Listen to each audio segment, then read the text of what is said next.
Hola, muy buenas tardes a todas, a todos. Muchas gracias al canal del Congreso por transmitir esta reunión, estos foros de análisis que desde el Senado de la República estamos organizando en la Comisión de Economía con el fin de traer las voces de expertos y expertas en la materia y tratar de entender de la mejor manera los alcances, las características, la profundidad de la crisis que estamos viviendo, pero sobre todo, cuáles son las propuestas, cuáles son las acciones, las políticas públicas que debemos de tomar tanto el gobierno federal, el Congreso, los gobiernos locales y los empresarios, el sector social. ¿Qué debemos hacer juntos para enfrentar esta terrible crisis?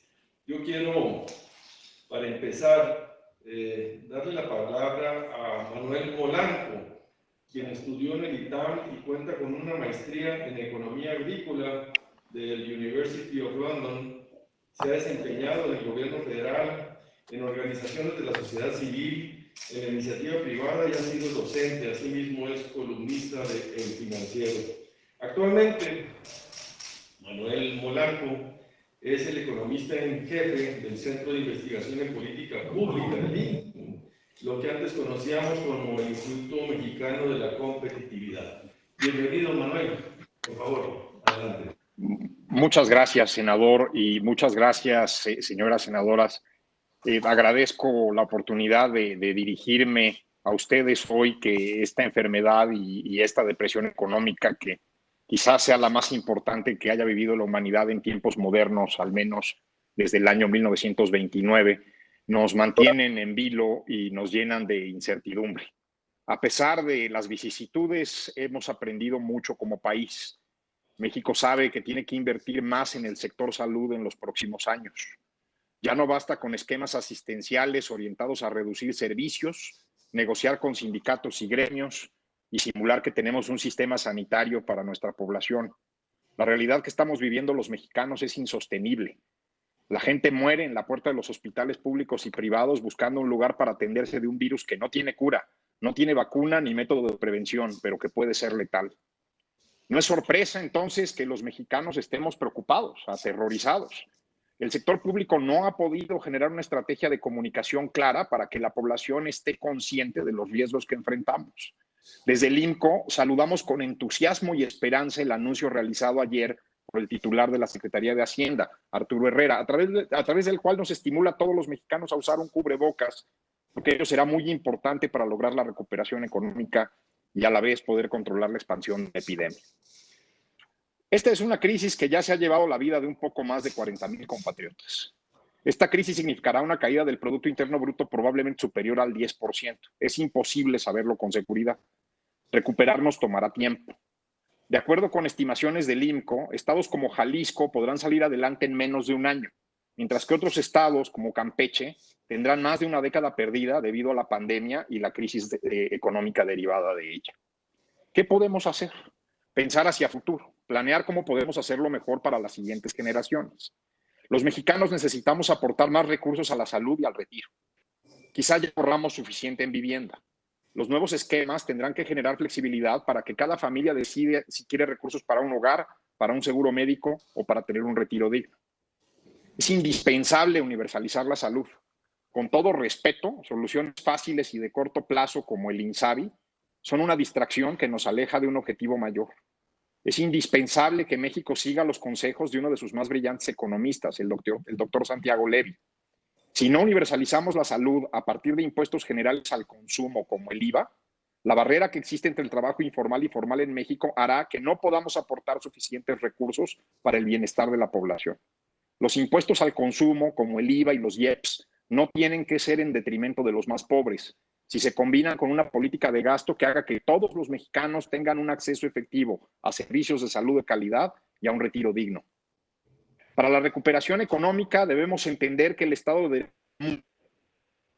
pandemia hubo en todo el mundo, pero no en todo el mundo hay violaciones diarias a la legalidad, desde despojos, fraudes, robos, asesinatos y otros crímenes que depredan a los mexicanos de todos los estratos sociales. El Estado tiene que concentrarse en resolver esta situación. También en el IMCO vemos con enorme preocupación la hostilidad de la administración actual con los inversionistas privados, nacionales y extranjeros, pequeños y grandes, en todos los sectores, pero especialmente en sectores que pueden ser una palanca para el desarrollo nacional hoy, como el sector energía.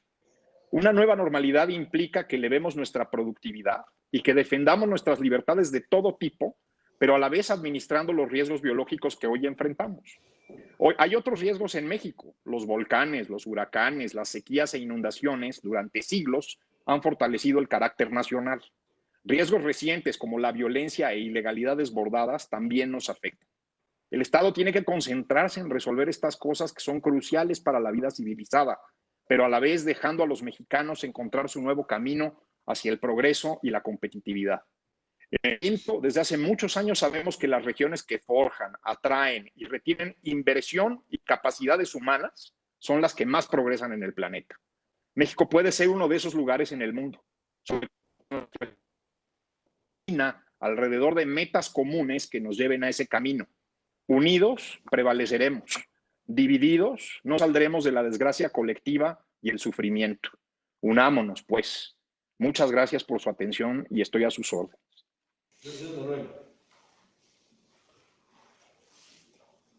Gracias.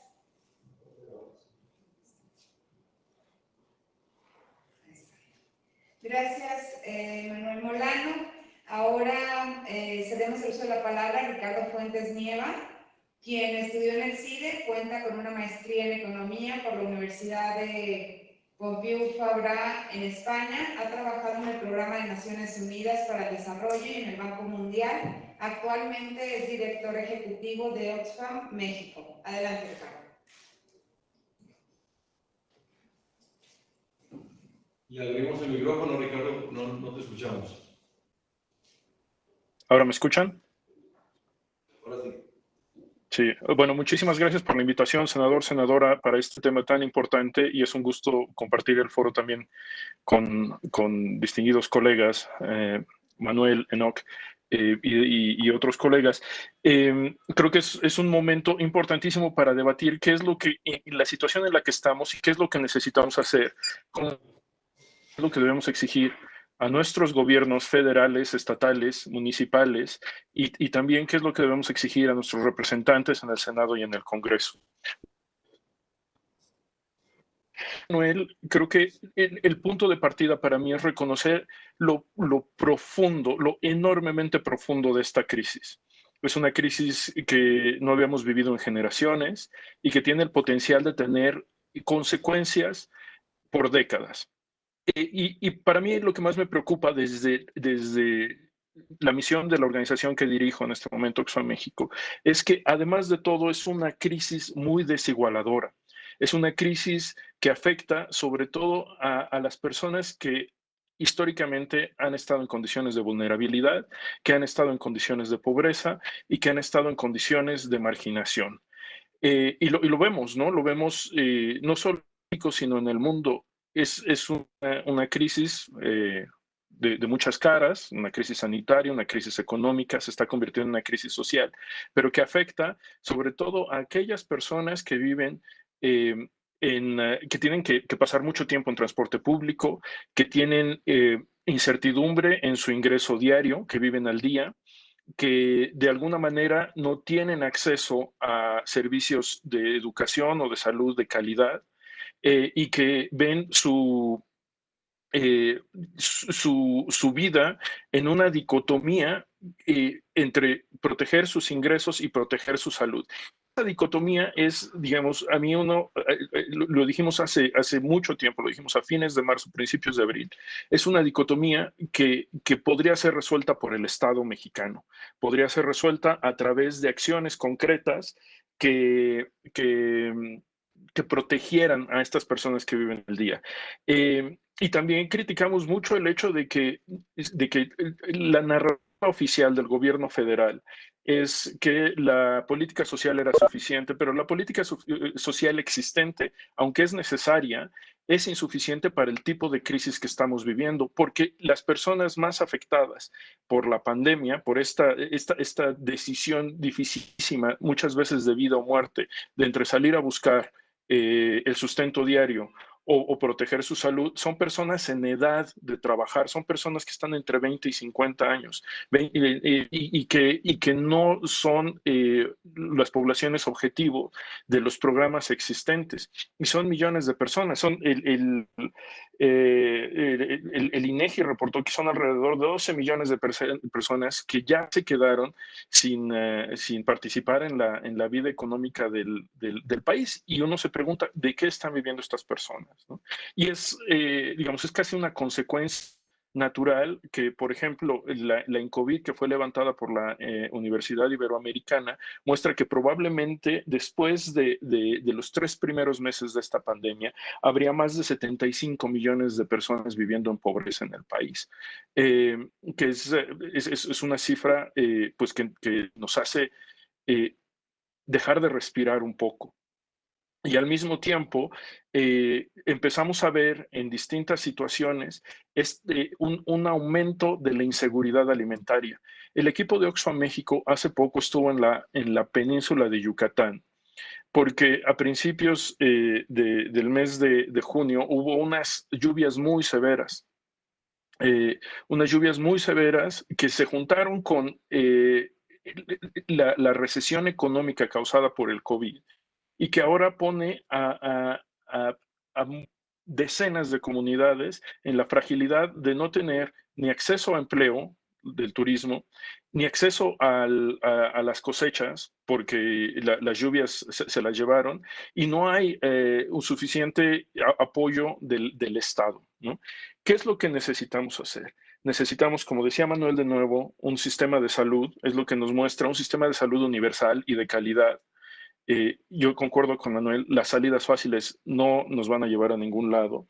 Necesitamos también un sistema de cuidados, porque otra cosa que estamos viendo, digamos, que exacerba esta pandemia es la desigualdad en la carga de cuidados, y las mujeres son quienes tienen quienes asumen de manera muy injusta esta carga desigualitaria en el trabajo de cuidados. Necesitamos también, y nosotros con muchas otras organizaciones hemos empujado esta propuesta del ingreso vital. El ingreso vital temporal de 3 meses para asegurar que las personas que no pueden salir a trabajar no se queden sin sustento, no se queden en condiciones de pobreza, no se queden en condiciones y es algo que además es muy asequible, es menos del 1% del Producto Interno Bruto, que digamos, es una medida que es asequible y que podría ser muy importante para millones de personas, ¿no? Y finalmente, en el largo plazo, algo que es necesario que empecemos a discutir, lo discutíamos la semana pasada en otro foro donde estuvo el presidente de Morena, Alfonso Ramírez Cuellar, es la necesidad de hablar de un nuevo pacto fiscal. Lo que esta pandemia desigualadora, nos está señalando es que nuestro contrato social, nuestro pacto social, está pues muy debilitado y no está funcionando. Y necesitamos sentarnos como sociedad, no solo el gobierno, no solo el Congreso, necesitamos la sociedad organizada, toda la ciudadanía, sentarnos y restablecer cuál es el nuevo contrato social, cuáles son los que vamos a requerir, cómo vamos a pagar por esos servicios, qué nuevos impuestos vamos a establecer. Y para eso, y este es el punto con el que cierro, vamos a necesitar un Estado muy fuerte, un Estado muy eficiente, y la preocupación con la que cierro es, me genera una enorme preocupación que en este contexto lo que veamos es un debilitamiento del Estado, las instituciones y la capacidad del gobierno federal para actuar y atacar esta crisis. Muchas gracias. Gracias, Ricardo Fuentes Nieva, de Oxfam México. Ahora tiene el uso de la voz Enoc Castellanos Pérez, quien es ingeniero químico administrador por el Tecnológico de Monterrey y es maestro en Administración de Empresas por la Universidad de las Américas de Puebla. Además, se ha desarrollado profesionalmente en la iniciativa privada, inició su trayectoria en la Cámara Nacional de la Industria de la Transformación como consejero nacional y desde marzo del 2019 desempeña el cargo de presidente nacional de la CANA-CINTRA. Adelante, maestro Enoch.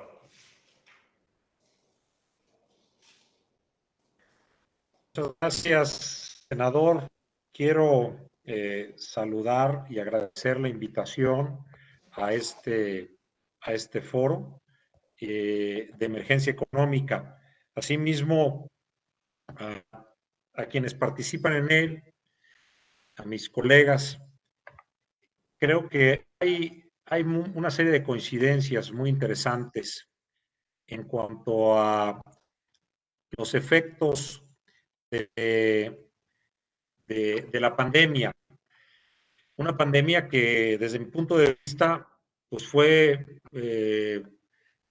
exacerbada, al menos en sus efectos económicos, por la reacción tímida, tardía del gobierno de México. Pero bueno, lo interesante es que sigue. Aquí venimos a hablar de propuestas y compromisos. Es qué hacer, cómo ajustar medidas de acuerdo a la situación actual, tanto para intercambiar puntos de vista como para establecer canales efectivos de diálogo y coordinación. Nosotros, como empresarios de CANA-CINTRA, apostamos a ello. Creemos que el Senado, los legisladores, tienen una función primordial. Sabemos, por ejemplo, que la Cámara de Diputados aprueba el presupuesto o modificaciones a él. Coincidimos en el sentido de que mientras no haya una vacuna o medicamento efectivo, no habrá condiciones para una verdadera normalidad. Aún a pesar de las extraordinarias noticias que recibimos de que ya hay en desarrollo muy avanzado al menos 3 vacunas, la más reciente, la de AstraZeneca, que sin embargo no se espera que esté disponible, sino hasta superar la última fase de pruebas y su producción en masa, lo que podría llevar al menos el resto del año. En ese sentido, las proyecciones de una rápida salida, como ya se han comentado por quienes me antecedieron en el uso de la voz, de la pandemia no podrán cumplirse. Ante esta realidad, creo que debemos de ajustar algunas estimaciones iniciales que teníamos. Ya se ha hablado también de las caídas estimadas en el Producto Interno Bruto, de desempleo, que podrá rondar entre 1.700.000 y 2 millones de desempleados. Si lo proyectamos a la informalidad, bueno, esto crece mucho más, arriba de 15 millones, pero yo creo que en lo que sí podemos hacer es, en septiembre, si no mal recuerdo los tiempos del Congreso, se debe recibir el presupuesto de ingresos y egresos de la Federación para 2021.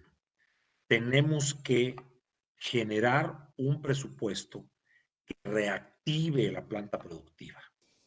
En las condiciones actuales es muy difícil salir porque México, a diferencia de muchos países,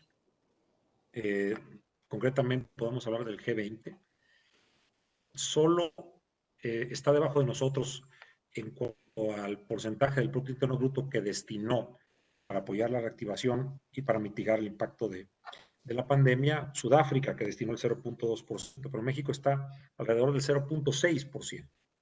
Entonces, no hay realmente una ayuda económica y en esas condiciones actuales será muy difícil que las empresas dejen de cerrar. A nadie le conviene la mortandad de empresas ni dejarlas solas a su suerte. Sin embargo, así estamos. Porque muchas fueron solidarias y socialmente responsables.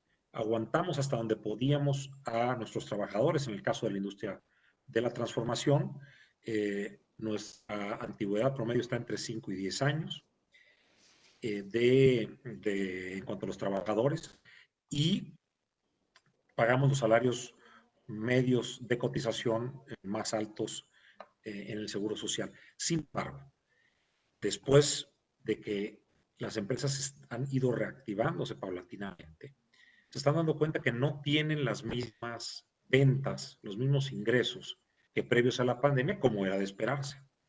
esta reactivación que muchos empresarios pensaron les iba a dar para sostener a su plantilla, no se está dando.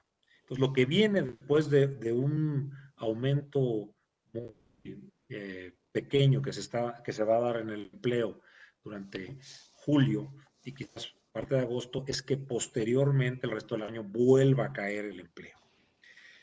Perder negocios formales también genera una pérdida de recaudación, genera evidentemente una pérdida al fisco, genera una pérdida al empresario, al patrimonio invertido, a los trabajadores que se quedan sin su sueldo, que es el sustento para sus familias, y para la sociedad, porque hay menos opciones disponibles de productos y servicios, y esto limita la competencia y se puede dar también aumentos de precios.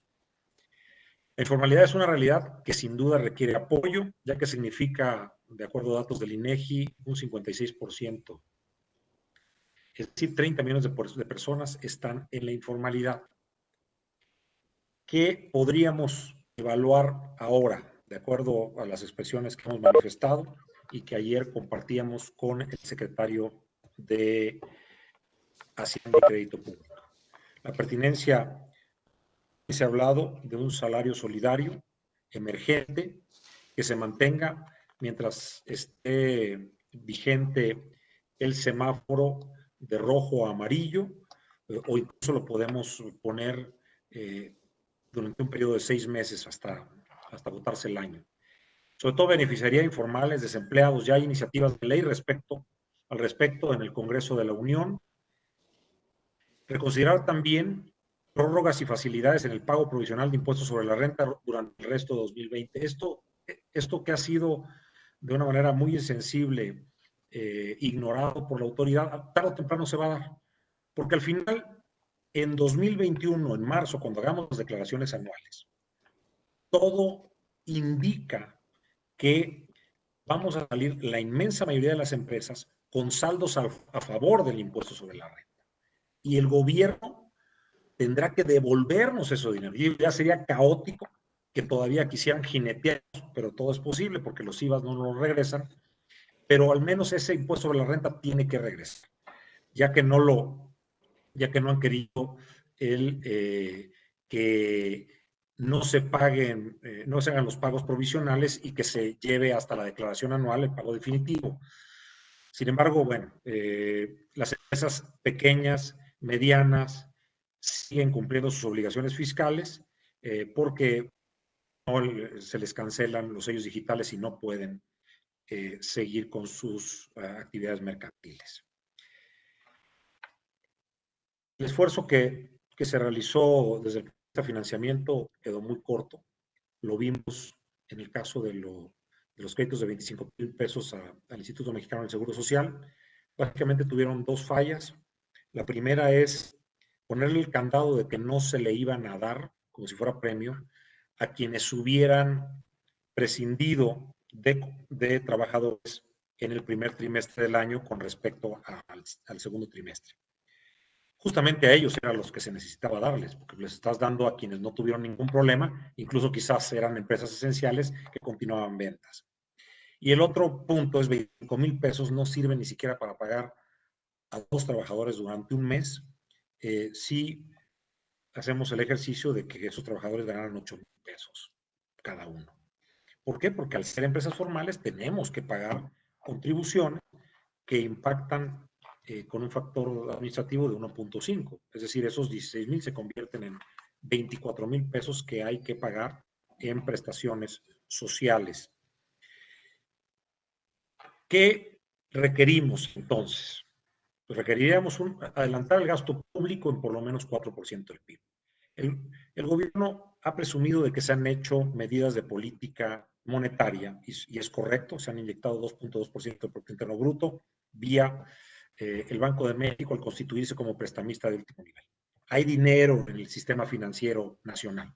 Que lo puedan acceder las empresas es otra historia, porque únicamente el 28% de las MIPYMES del sistema financiero nacional. Entonces estamos dejando fuera el 70% de las MIPYMES, que son el grueso, que son 4,5 millones. Que necesitamos entonces también estímulo de política fiscal. Adelantar el gasto público y no solo en los proyectos insignia, sino en tiros de precisión en cada estado pudiera ser mejor. Ya se habló aquí de aumentar la base de recaudación. En México tenemos únicamente el 14% de el PIB como recaudación, es muy bajo incluso para el resto de países de América Latina. La OCDE recauda el 34%. Todos debemos de contribuir, yo creo, en una reforma fiscal progresista, en donde se le cobre más a los que más generan y ojalá se pudieran dar algunos impuestos al consumo, aunque sabemos que esto políticamente es complicado.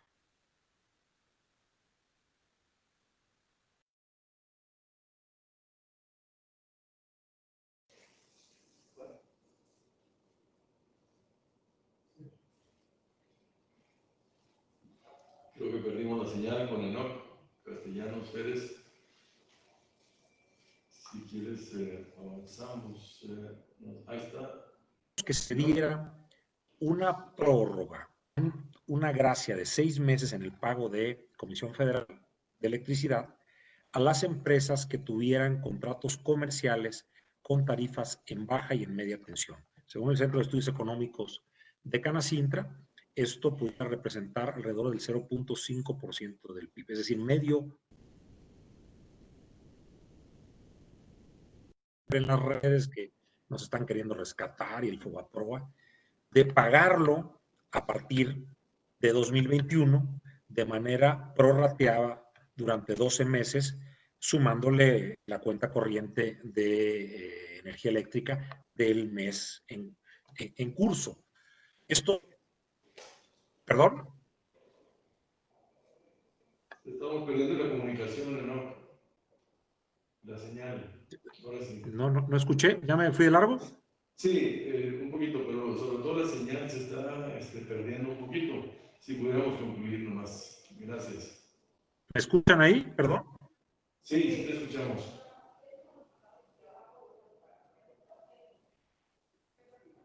Sí, bueno, estoy por concluir. ¿Me escuchan?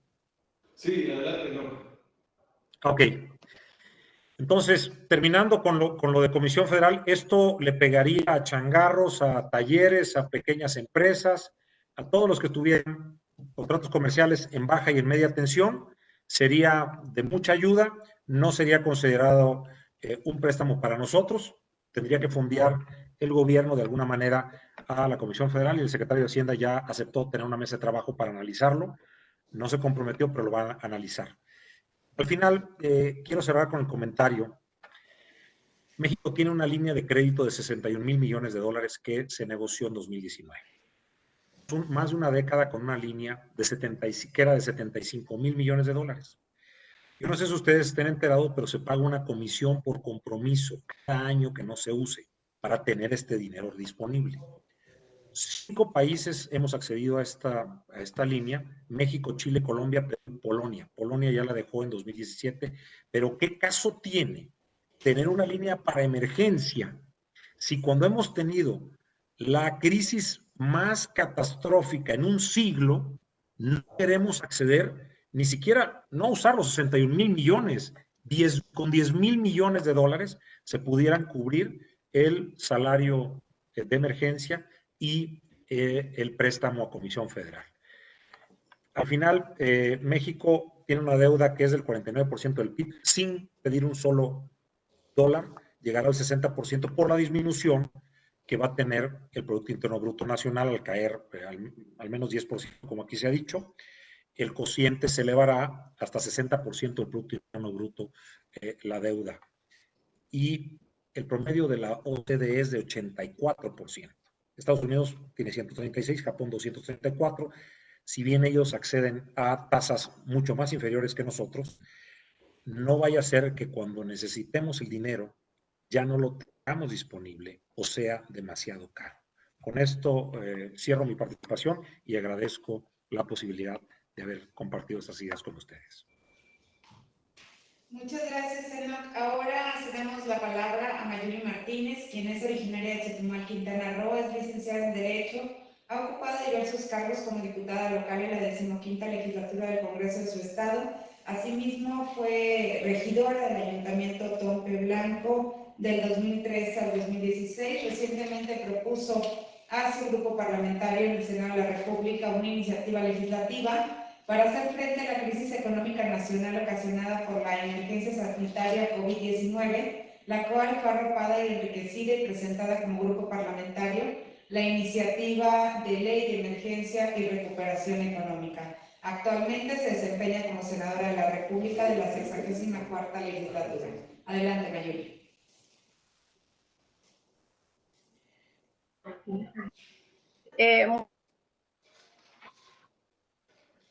¿Se escucha?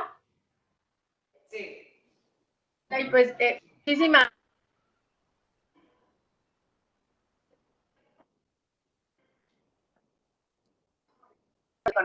República. Saludos a mis compañeras y compañeros senadores, en especial al senador Gustavo Madero, que preside esta comisión. Pues bueno, sé que el tiempo está medido, me gustaría nada más poderles, hice una presentación para poder ser un poquito más ilustrativos, y bueno, mucho de lo que se ha comentado, que nos han dicho los tres anteriores ponentes, que sobre todo de las cámaras empresariales, pero también especialistas en la materia. Bueno, esto es una crisis económica mundial, ya lo hemos dicho, lo vamos viendo, que es sin precedente alguno en el último siglo, como nos acaba de decir igual en 8 castellanos. Evidentemente ya hay unos datos que el INEGI ha reportado de 12 millones de personas que dejaron de laborar y que perdieron su fuente de trabajo, y que, bueno, finalmente no se sabe cuál va a ser lo que le va a continuar a estas personas, a estos 12 millones, y sobre todo todavía aún con el impacto económico que vamos a seguir repercutiendo en el país. El Coneval ya también ha dado algunos datos, aquí que ustedes también, por supuesto, ya conocen, ¿no? Que se podría incrementar de 10 millones de personas, evidentemente, por el tema de la pandemia, y pudiéramos tener un número de 31 millones de pobres en México. Ahí hay unos datos, y les podría pedir, por favor, la siguiente lámina. Es a manera de poner en un contexto, pues finalmente general, de lo que hemos estado hablando, y que por supuesto ustedes bien lo conocen, ¿no? El tema de las MIPYMES, lo que representa en la economía del país, pues son los negocios más importantes, que representa el 72% del empleo en México, y es donde nos queda claro desde el Grupo Parlamentario de Acción Nacional que es ahí donde tenemos que buscar una política integral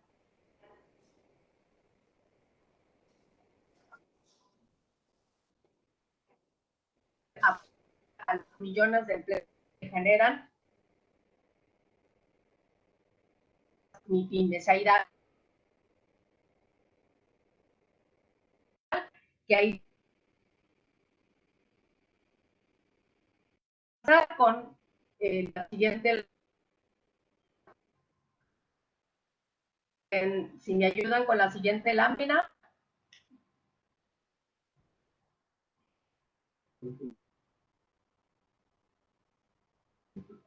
¿Sí se escucha? Para la siguiente.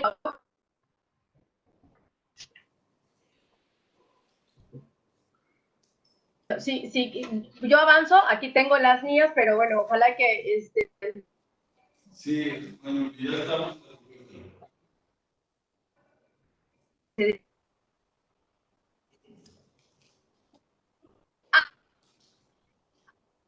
Senador Madero, ¿qué debe de hacer el Poder Ejecutivo Federal? De nuestra perspectiva, desde el grupo parlamentario de senadores del PAN, es ver la implementación de una verdadera política, evidentemente de salud, pero también con el impulso de una reforma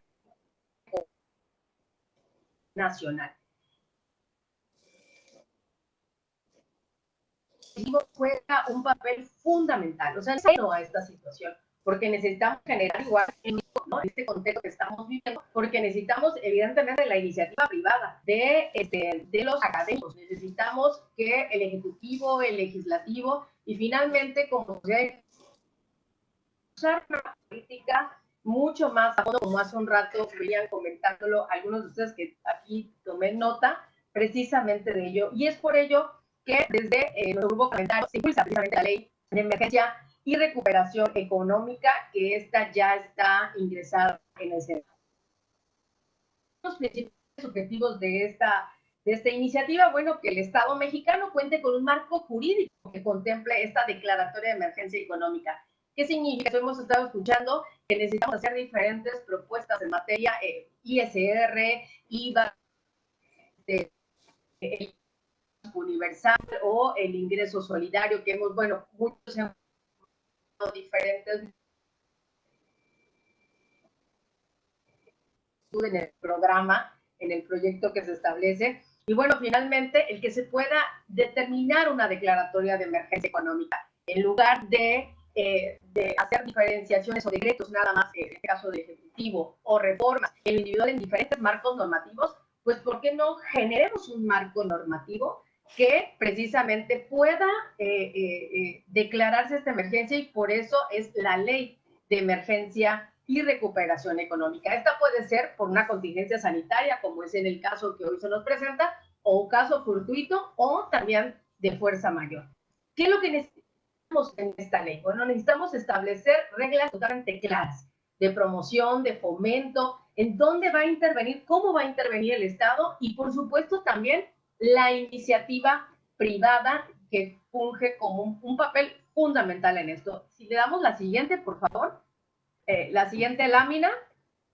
Otro de los objetivos es contar precisamente con procedimientos de declaratoria, en la cual, bueno, evidentemente una puede ser a iniciativa del presidente o por el 30% de integrantes del Senado de la República. Se quiere también generar un consejo consultivo de emergencia económica, así como hoy vemos que hay un consejo consultivo sanitario, o sea, de especialistas en materia de salud. En este Consejo Consultivo de Emergencia Económica tiene que estar, por supuesto, la iniciativa privada y, evidentemente, con el Estado coadyuvando para poder realmente hacer este Consejo Consultivo, que es donde se van a determinar las acciones, estrategias a seguir ante un acontecimiento como el que estamos viviendo ahora. La siguiente, por favor. Podemos ver también parte de los objetivos de esta iniciativa de ley, establecer procedimientos y medidas de apoyo, ahí están, MIPYMES, financiera, fondo de contingencia, el tema de participación federal de los estados, es decir, hay un componente muy interesante e importante en la cual pues pudiéramos generar una propuesta formal, que ahorita vamos a ver los puntos de manera igual resumida. Asegurar un mínimo de protección para los sectores más vulnerables, que es lo que se necesita hacer, a su momento también lo comentaban. Por favor. Siguiente lámina. Y si nos vamos para la siguiente. Ok. ¿Cuáles son los beneficios? De manera muy general de lo que está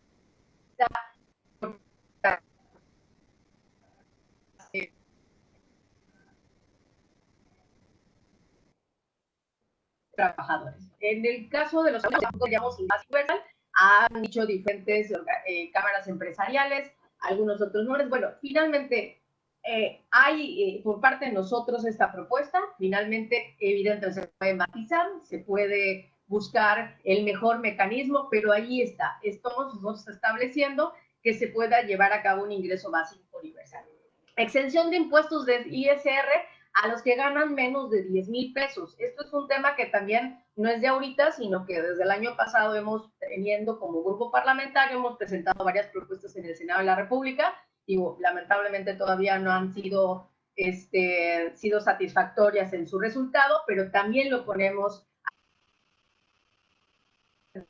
los que menos ganan, poder apoyarlos en esta exención de impuestos sobre ISR. El tema de pago de hipotecas de interés social, en este caso de Infonavit y Fobiste, bueno, que se puedan suspender estos pagos para que evidentemente no le mermen su salario a los trabajadores. La exención del pago de energía eléctrica, bueno, ahí hay una propuesta de 2 bimestres cuando menos. Ahorita hace un ratito hablaba Enoch Castellanos, que también traen una propuesta similar el sector empresarial. Y evidentemente, bueno, en el trabajo legislativo, pues finalmente lo que se busca es esto, de analizar y asegurar con las diferentes propuestas de que todos vayamos pudiendo presentar, ¿no?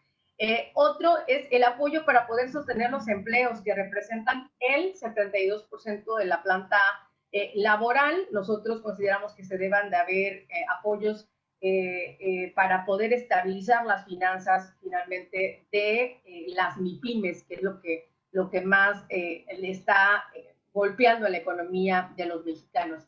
La exención de contribuciones de seguridad social en el caso de las MIPYMES, la suspensión de pagos de hipoteca de interés social, o sea, hace rato lo vimos, para los trabajadores, y en el caso lo que le concierne a la MIPYME, pues también que se hubiera dado esa oportunidad. La reducción de los plazos para que la autoridad hacendaria realice la devolución de saldos a los contribuyentes, ahorita también lo escuché, que también la estamos presentando porque sabemos que van a venir muchísimos con saldo a favor, y sobre todo lo que se quiere es que se pueda devolver de manera pronta, hacer la devolución de los impuestos para que puedan solventar de alguna manera los pequeños negocios. También tenemos el aplazamiento de pago de deudas tributarias, la reducción del IVA en las zonas fronterizas, tanto el norte como el sur del país, el subsidio del IEPS en las gasolinas. Entonces, como se puedan dar cuenta, la siguiente, por favor, sé que el tiempo estamos... no nos apremia, la compensación universal para facilitar el pago de los contribuyentes y dar un beneficio con mayor liquidez, el programa de emergente financiero al capital de trabajo de MIPYMES. Es decir, nos podemos dar cuenta que hay un gran cúmulo de apoyos y beneficios tanto a la población, tanto a los trabajadores como tal y a las MIPYMES. Esta es una base en que nosotros estamos estableciendo como tal en el grupo parlamentario que presentamos esta iniciativa de ley. Muchos se preguntarán y nos han preguntado de dónde, cómo se va a financiar. Quiero decirlo de manera muy resumida, hemos hecho muy claro, ¿no? El que 128,000 millones de pesos de los proyectos, grandes proyectos que tiene el gobierno federal, que pudieran ir destinándose a ello, hay 150,000 millones del fondo de contingencias, reasignar el 4%, por ejemplo, del presupuesto. Aquí que tendríamos que hacer una reasignación del presupuesto de la federación, estamos hablando de 244,000 millones de pesos, y finalmente hay la manera de cómo conducir y buscar que finalmente se pueda llevar a cabo con acciones concretas esta ley de emergencia económica. Estamos dándole las herramientas al Poder Ejecutivo. Nuestra propuesta es darle los elementos y herramientas al Poder Ejecutivo desde el Senado de la República o el Congreso de la Unión, por supuesto en ambas cámaras, para que se puedan llevar a cabo estas acciones que son totalmente y de manera excepcional tienen que llevarse a cabo. Esta es la propuesta. Evidentemente agradezco que se pueda dar este foro al senador Madero y sobre todo que en este ejercicio, por supuesto, la iniciativa privada y todos quienes estamos inmersos y evidentemente junto con el Poder Ejecutivo,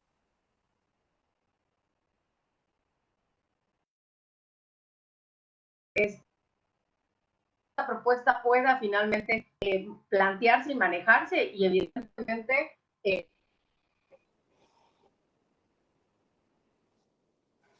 sí,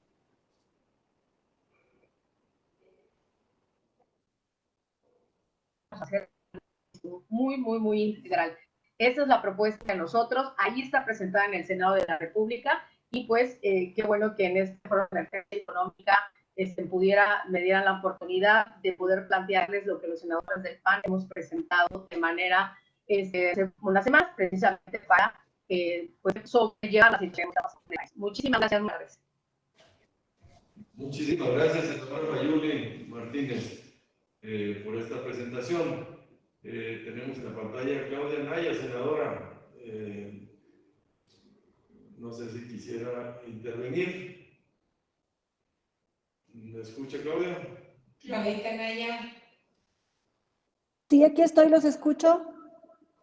¿No quieres hacer un comentario? Sí, es una pregunta para nuestros ponentes expertos, principalmente los que están en el sector empresarial.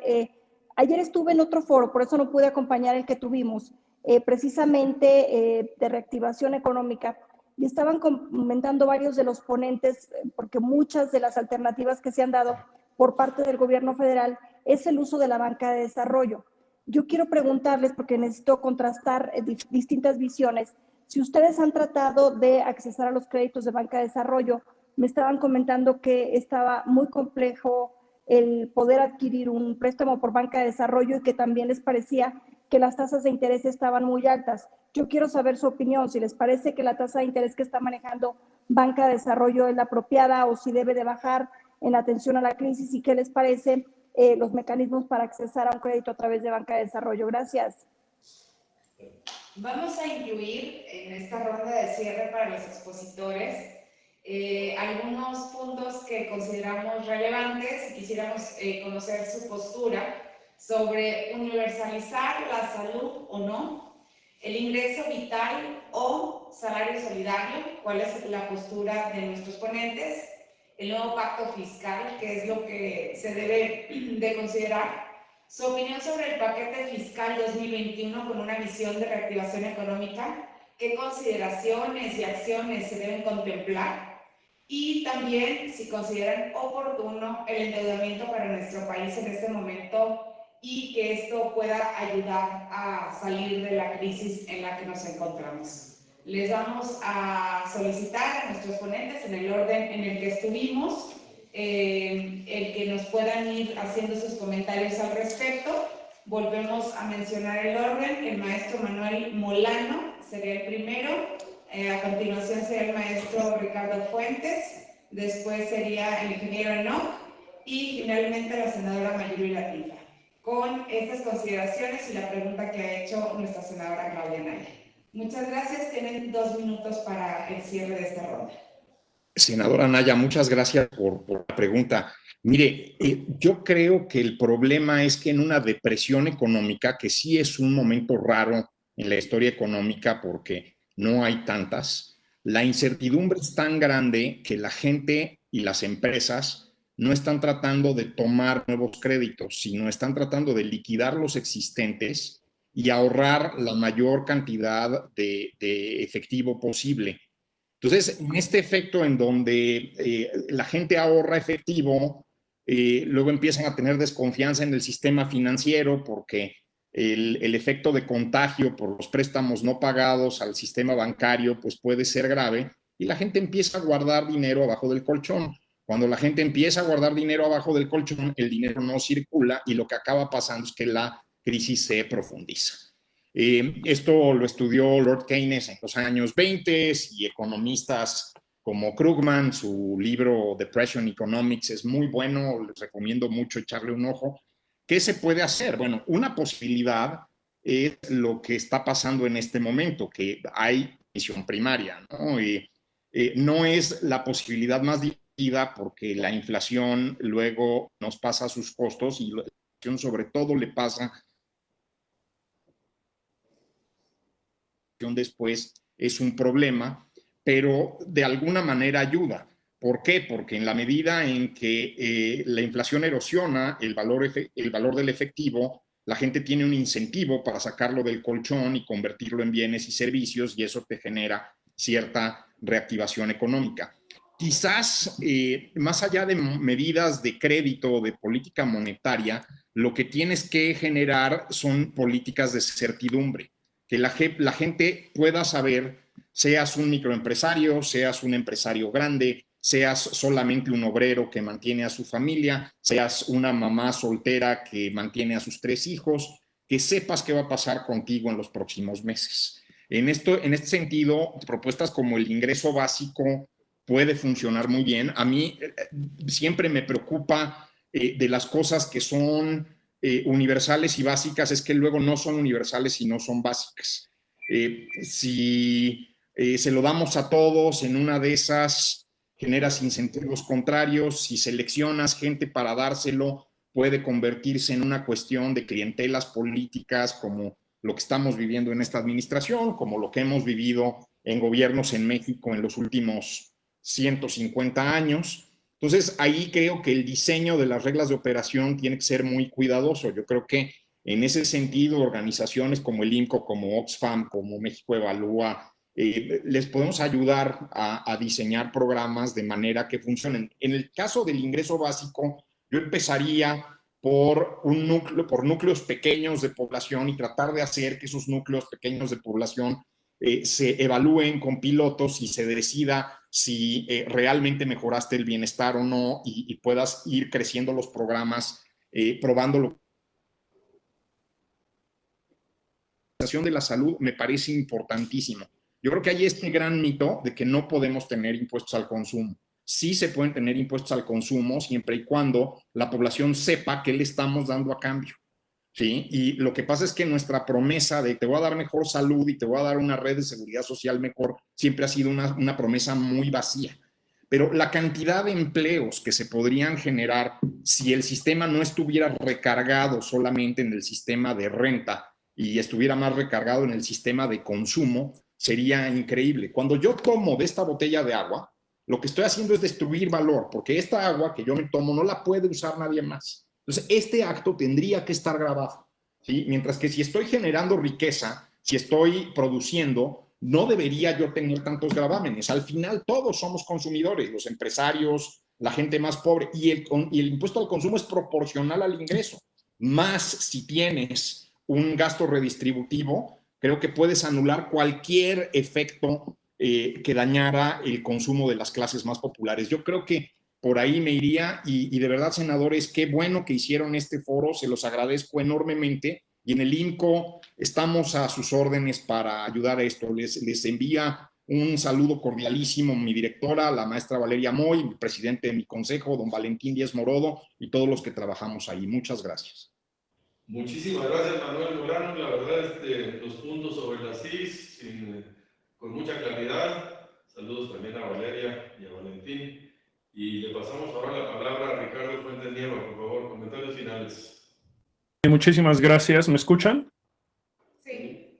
Muchísimas gracias. Y de nuevo, como decía Manuel, nosotros desde Oxfam México nos ponemos al servicio de, digamos, de cualquier discusión futura, diseño de políticas o análisis que pudiera haber para encontrar soluciones a esta crisis profundísima que estamos viviendo en México y en el mundo.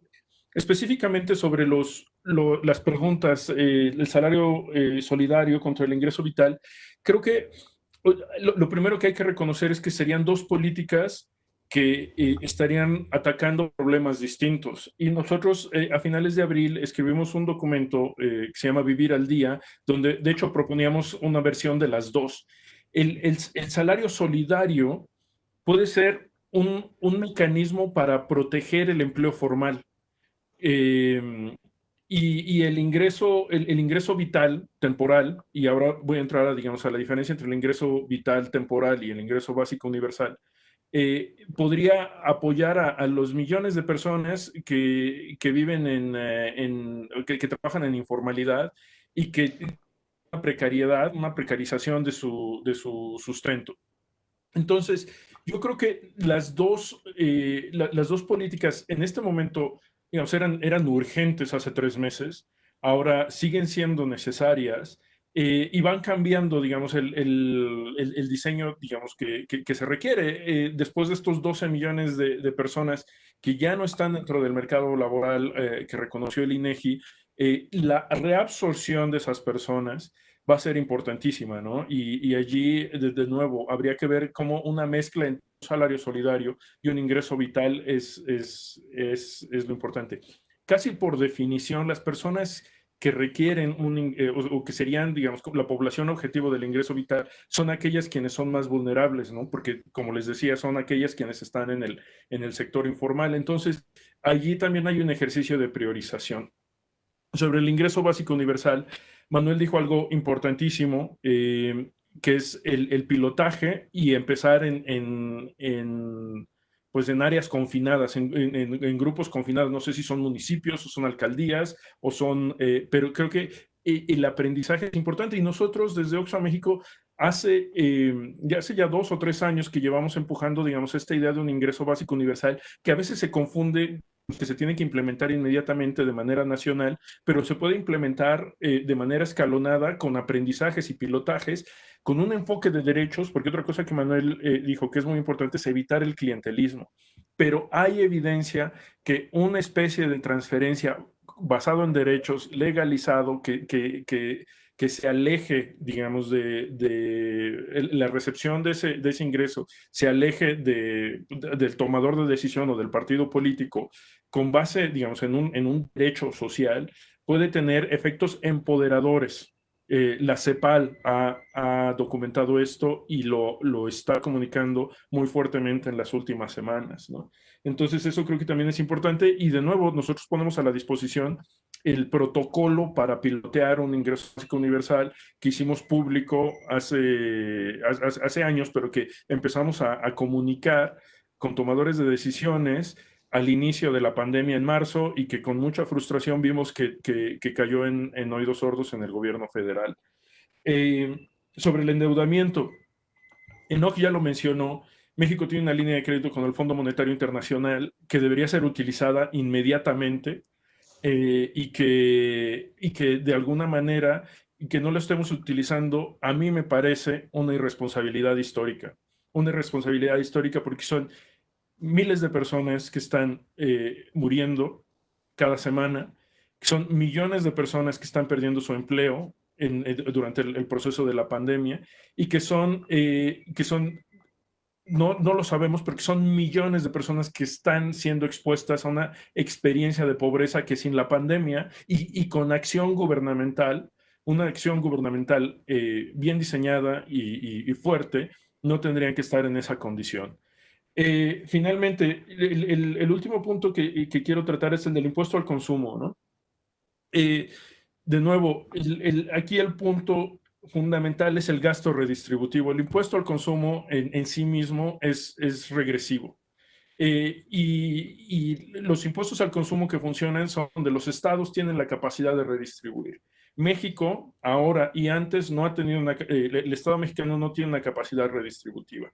Yo, digamos, no entraría por el impuesto al consumo, sin antes demostrar la capacidad redistributiva del Estado mexicano. Si ustedes ven la desigualdad antes y después de impuestos alrededor del mundo, hay una caída sustancial de los indicadores de desigualdad, como el indicador el índice de Gini, después de impuestos y transferencias. En México ese no es el caso. El índice de Gini, antes y después de impuestos y transferencias, es casi el mismo, ¿no? Lo cual muestra la debilidad del Estado para redistribuir. Y entonces yo creo que también, o sea, si vamos a hablar de nuevos esquemas impositivos, lo que tenemos también que tener allí muy en el centro de la discusión es la capacidad redistributiva y protectora del Estado en este nuevo contrato social que mencionaba en mi participación. Muchísimas gracias por la invitación. Gracias, Ricardo. Ahora le cedemos el uso de la palabra a Enoch Castellanos. Adelante, Enoch.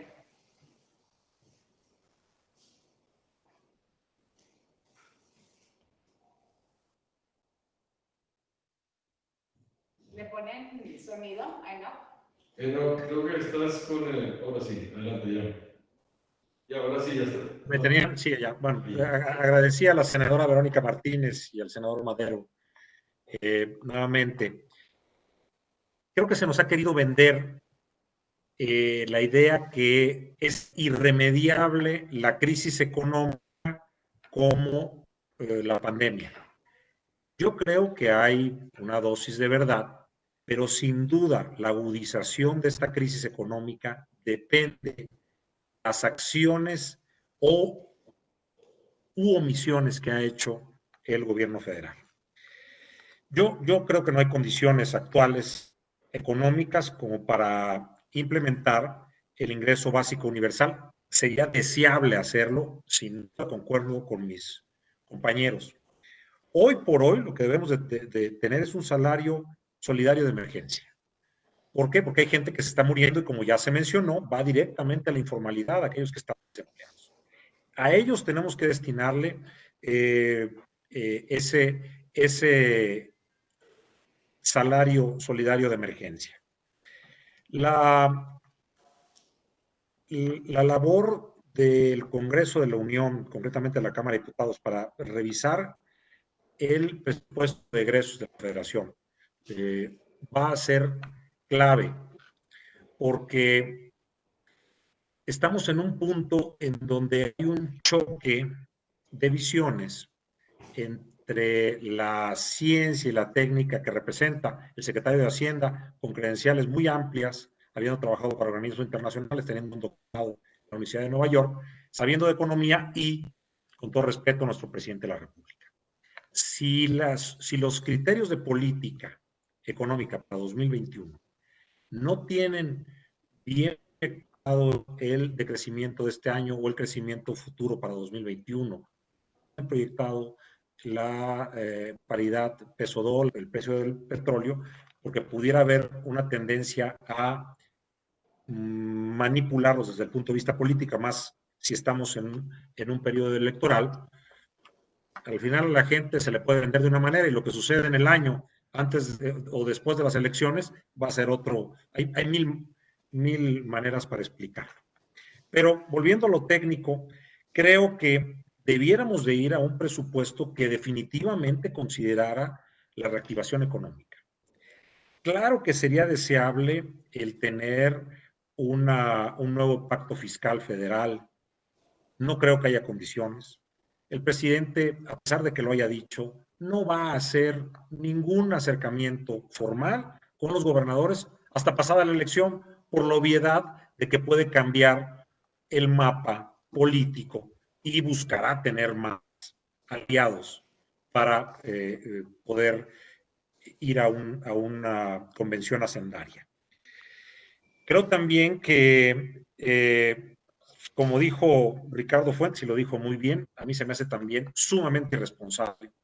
Es como tener un seguro de gastos médicos mayores y haber pagado durante muchos años para tener la mejor atención y caer enfermo y no querer usarlo.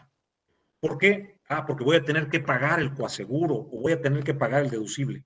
Es inaudito el dejar que tanta gente caiga en pobreza porque no se quiere usar y no se quiere endeudar.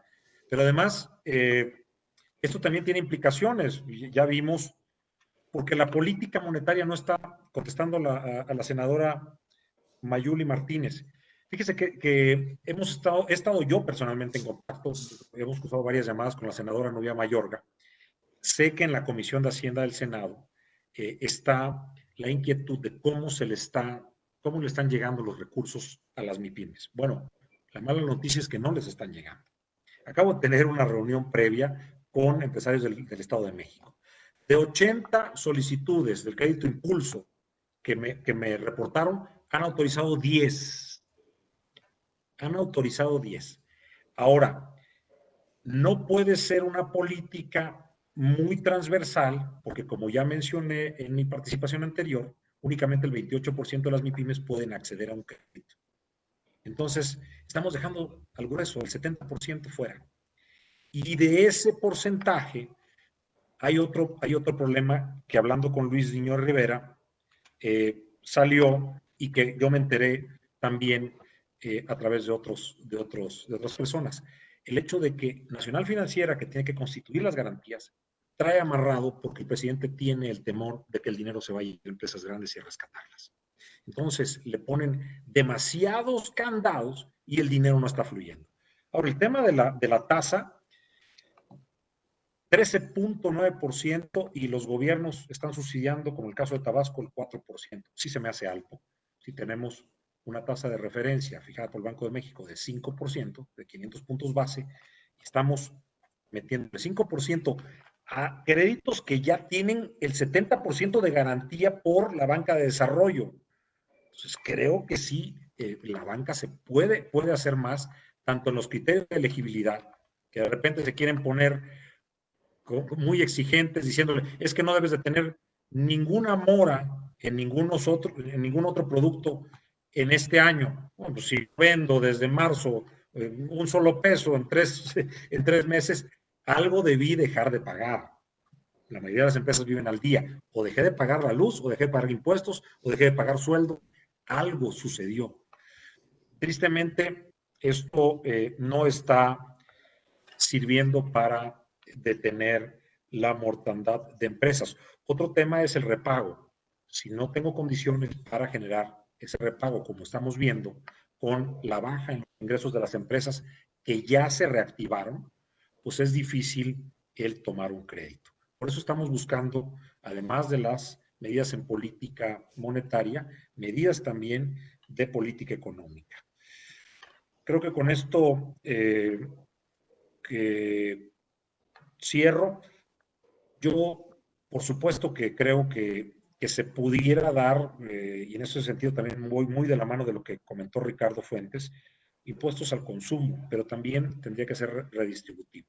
Si vemos a los países nórdicos, por supuesto que están dispuestos a pagar tasas de 56, 58%, pero tienen unas carreteras de lujo, el gobierno les da una educación universitaria de calidad, tienen acceso a todos los servicios básicos prácticamente gratis. Pues claro, ¿quién no quisiera tener las mismas condiciones de aquellos países en México y están dispuestos a pagar mucho más contribuciones? Pero mientras no haya, esto va a ser difícil.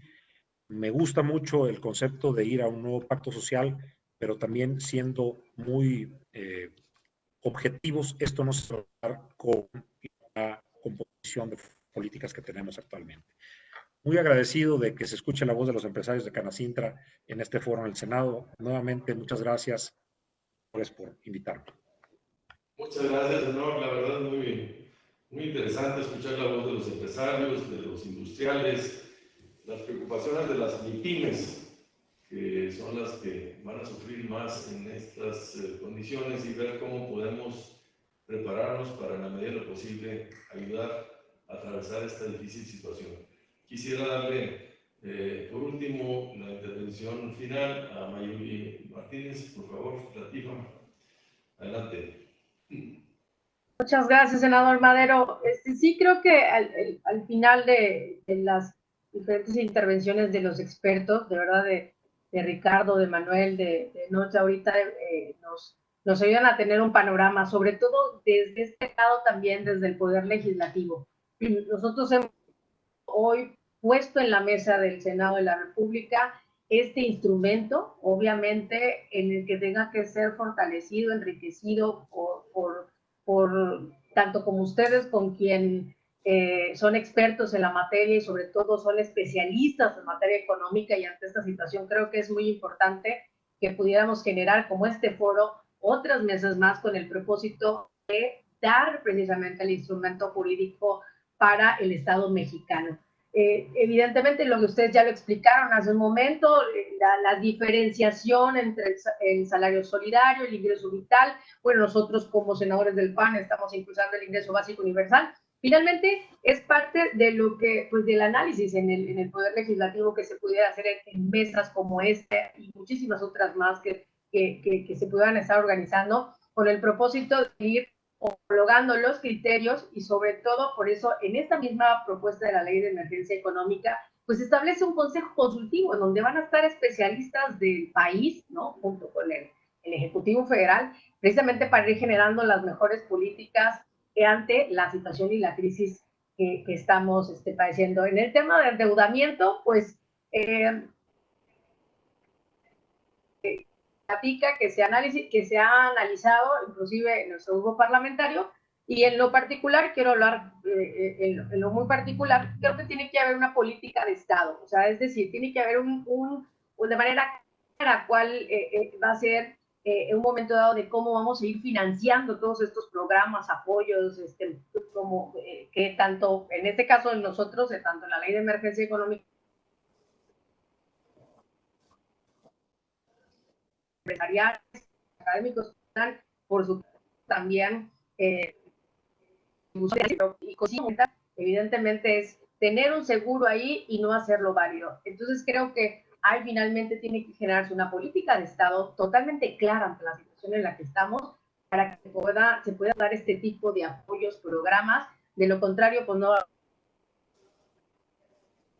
solventar. Así que será mi participación, y de verdad agradecer de antemano la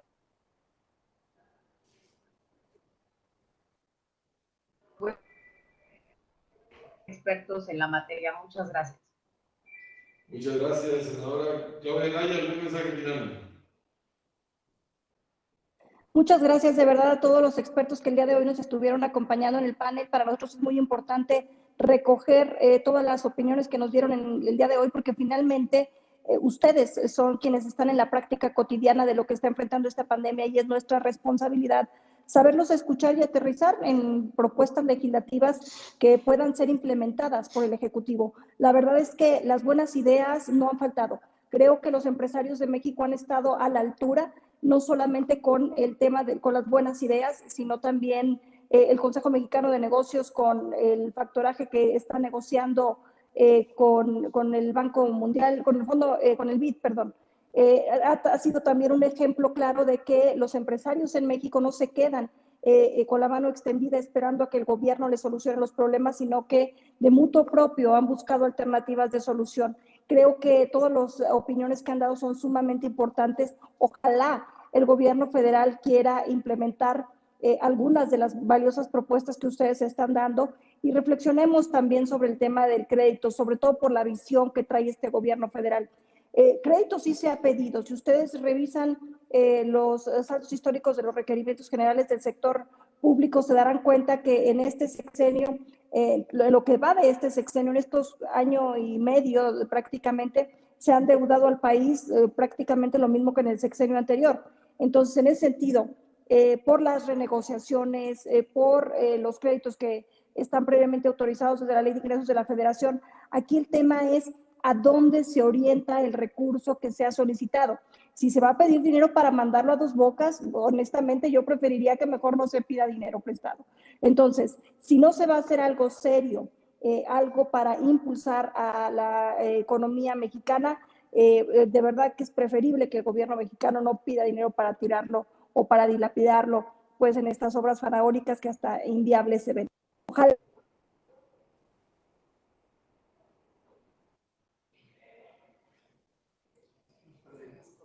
La perdimos en el momento final de la intervención. Yo quisiera agradecerles de nuevo a todos. Quiero hablar del elefante que está en medio del salón. Un elefante que se llama la falta de consenso. Creo que hay falta de acuerdos para reconocer la gravedad de la crisis y las medidas que tenemos que tomar. Porque hay un divorcio evidente entre lo que aquí escuchamos y la versión de que se debe o no tomar algunas medidas para hacer frente a esta gravedad de la crisis. Escuché el día de hoy al secretario de Hacienda en una defensa técnica de por qué México no está en la misma situación que otros países para utilizar deuda, déficit, porque aparentemente nosotros no tenemos ese margen, esa capacidad de repago y que sería mayor la profundidad o la extensión de la recesión si cayéramos en la utilización de estos recursos externos. Ahí está un dilema, hay una diferencia grande de lo que otros países en el mundo están haciendo y lo que nuestro país está implementando. Creo que por eso en el Senado de la República estamos abriendo este foro para tratar de acercar las posiciones, de tratar de entender mejor las salidas y construcción de consensos en una mesa que nos ayude a convocar a la unidad, porque el país está de por medio, pero sobre todo las personas más vulnerables, las más vulneradas, las personas más desprovistas de recursos, de ingresos, son las que van a padecer esta situación de manera más grave y más dolorosa. Ya está sucediendo y por eso agradecemos a todos y a cada uno de ustedes su participación para arrojar luz sobre esta difícil situación que atraviesa nuestro país y tratar de construir juntos un consenso, que es lo que urge para juntos salir unidos. No podemos salir de esta crisis si cada quien jala la cuerda para un lado distinto. Tenemos todos que construir estos consensos y ojalá y nos ayuden estos ejercicios para irlos abonando, irnos acercando y juntos remar en la misma dirección. Muchísimas gracias a todas y a todos. Los convocamos para continuar esta reflexión el día de mañana a la misma hora, para finalmente en la Comisión de Economía retomar todas estas reflexiones a la hora de hacer los dictámenes de muchas iniciativas que tenemos pendientes para poder salir adelante y cumplir con nuestra labor como Congreso. Y de nuevo, al canal del Congreso, muchísimas gracias por el espacio para compartir con todos los que nos siguen estas reflexiones tan trascendentes de lo que nos está pasando en nuestro país. Muchísimas gracias, que tengan todos muy buen día.